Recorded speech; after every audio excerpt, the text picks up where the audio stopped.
maybe we go to number 3 here, Tamara.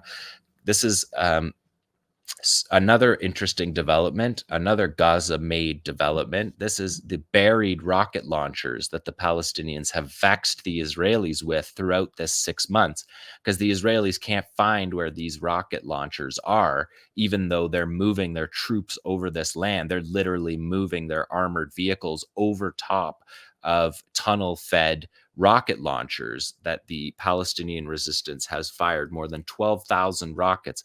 That's the last number that we got from the Israelis, was 12,000, and that was in the middle of January. Admittedly, rocket fire is down since then, but that number 12,000, going into the war, Israeli intelligence told us publicly that there was 10,000 rockets in Gaza. So they were clearly wrong about that, because the Palestinians still have the ability to fire rockets, and Islamic Jihad here is showing us one of the ways that they do that, which is the rocket launchers are buried, and the rocket unit comes out. He literally, for people listening, we're watching him take a hoe and dig out the topsoil and access this multiple rocket launcher that's launching Islamic Jihad built Grad rockets.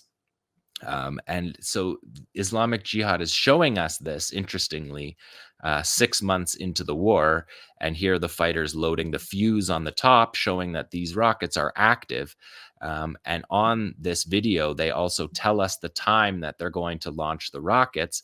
And then they do launch them. And for the Israelis, there's the time he's saying when they're going to launch it. And you can see him at his command post there. And now we're seeing the rockets launched at the time that they said they would be launched at southern Israel. So this is one of more than 12,000 rocket launches against Israel. Maybe we can go to 3B here tomorrow, because this is 𝐓𝐡𝐞 showing us that they also have rockets. This is from a couple weeks back, but I wanted to just show this because this is the 𝐓𝐡𝐞 brigades showing M75 rockets that can reach Tel Aviv, and they're showing them armed and ready to fire.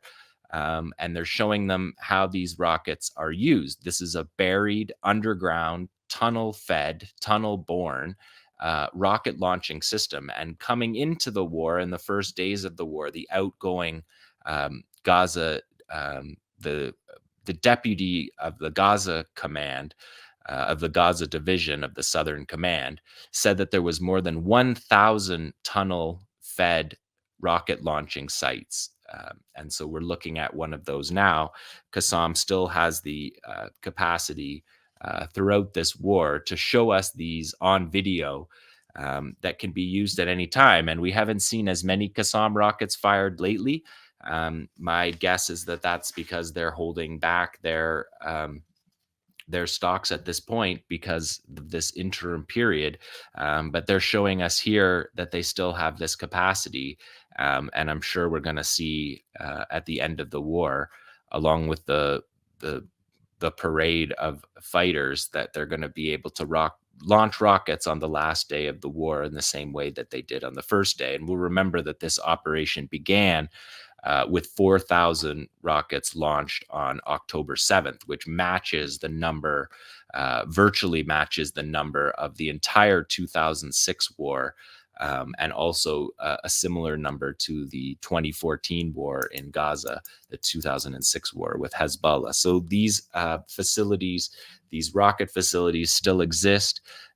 They're underground. The Israelis haven't been able to reach them. And if Israel was actually fighting to dismantle the 𝐓𝐡𝐞 brigades, they would be underground fighting and reaching these spots after 6 months. But there's no indication that the Israelis had any intention on fighting in the tunnels.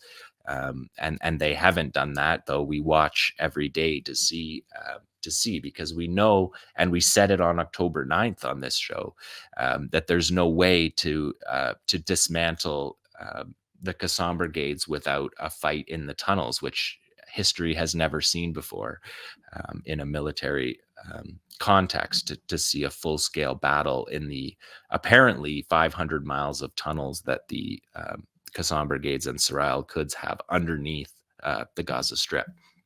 So these videos were from the north. Thanks for watching this video. Please subscribe to our YouTube channel, hit like, leave a comment. These engagements help us with the YouTube algorithm, and it helps us to get around Silicon Valley censorship as much as possible. It does make a difference. You can also support our journalism by going to electronicintifada.net and clicking on donate now. Thank you.